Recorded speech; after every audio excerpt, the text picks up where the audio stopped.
আলোচনা ছাড়া মানবিক করিডোরের নামে সেখানে যুক্তরাষ্ট্রের সামরিক জোন তৈরির পথ সুগম করছে সরকার, এমন অভিযোগ করেছেন গণ অধিকার পরিষদের সভাপতি নুরুল হক নূর। অবিলম্বে এই সিদ্ধান্ত থেকে সরে না এলে কঠোর কর্মসূচির হুঁশিয়ারি দিয়েছেন তিনি।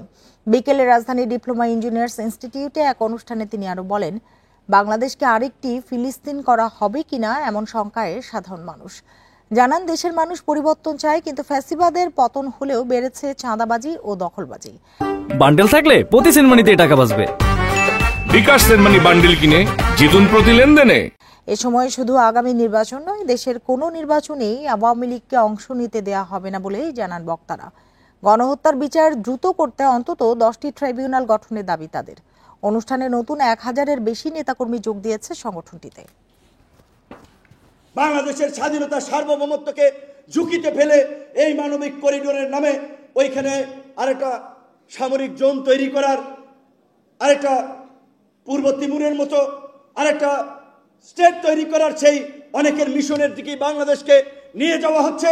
এই করিডোর দেওয়ার সিদ্ধান্ত থেকে সরে না আসে আমরা যতটুকু বলিয়ান হয়েছি, এই শক্তি নিয়েই আগামীতে আবার রাজপথে নামা হবে। গণহত্যার বিচার, আওয়ামী লীগকে নিষিদ্ধ করা, দ্বিতীয়ত ঐক্যমতের ভিত্তিতে রাষ্ট্র সংস্কার, এবং তৃতীয়ত প্রধান উপদেষ্টা ঘোষিত যে ডিসেম্বরের কথা বলা হয়েছে সেই ডিসেম্বরের মধ্যে নির্বাচনের ব্যবস্থা করা।